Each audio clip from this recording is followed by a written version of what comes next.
simple harmonic motion, and uniform circular motion. There is a deep connection between simple harmonic motion and uniform circular motion. If we look at uniform circular motion as two dimensions, right, you have x and y components of it, simple harmonic motion just goes back and forth in one direction. So all the ideas we learned for uniform circular motion can be applied to simple harmonic motion. We don't have to reinvent the math.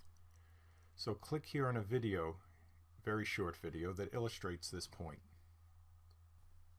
In uniform circular motion, an object will complete one circle or cycle every t seconds, capital T.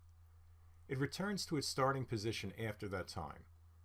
Any motion that repeats itself and continually passes through its starting point is called periodic. In simple harmonic motion, the object does not go in a circle like we showed on the previous slide, but it also returns to its starting position in t seconds. The restoring force that causes that has to obey Hooke's law. And for a spring, this is the law, F equals minus kx. This label uses a pendulum. There is no spring constant, but as long as the restoring force is a negative linear function, x shows you it's linear, this shows you it's negative, we are in simple harmonic motion. On the left-hand side, we have an object, this mass here, and the green dot shows its center of mass, oscillating up and down in real space. That's what we call it here. This is the real world. We can represent it in circular motion in something we call a phase space diagram, where we map the velocity on the x-axis and the position on the y. And in that case, it's going around like this, okay? We can see the velocity changing, right? That's the x-axis, and the position changing. So we should see this green dot moving parallel to this green dot. The phase space graph looks like a circular orbit, so there's some indication we can use the same math to understand this oscillator and circular motion. And click here, please, to see an animation of the above figure. Let's do some definitions now. We already talked about capital T without really explaining what it was totally, but that's the time it takes for an object to complete one trip around a circular path.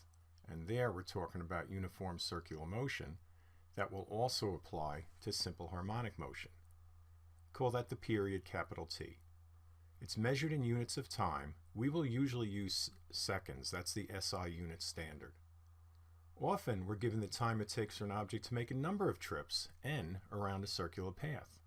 In that case, the period is little t, which is the total time, divided by the number of trips, n. The number of revolutions that an object completes in a given amount of time is called the frequency of its motion, and its symbol is little f. Frequency is measured in units of revolution per unit time.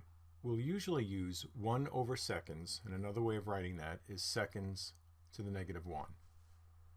Another name for that is hertz. Capital H, little z is the abbreviation. Frequency can also be measured in revolutions per minute.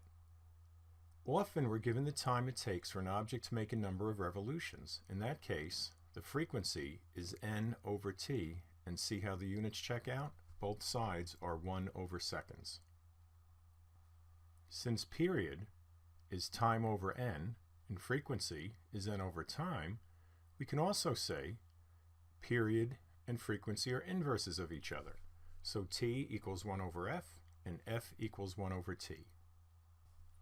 From uniform circular motion, we had the equation, the velocity of the object, as long as it's moving at a constant speed, is 2 pi r over period. We can now express that by replacing t with 1 over f, as velocity is 2 pi r times frequency.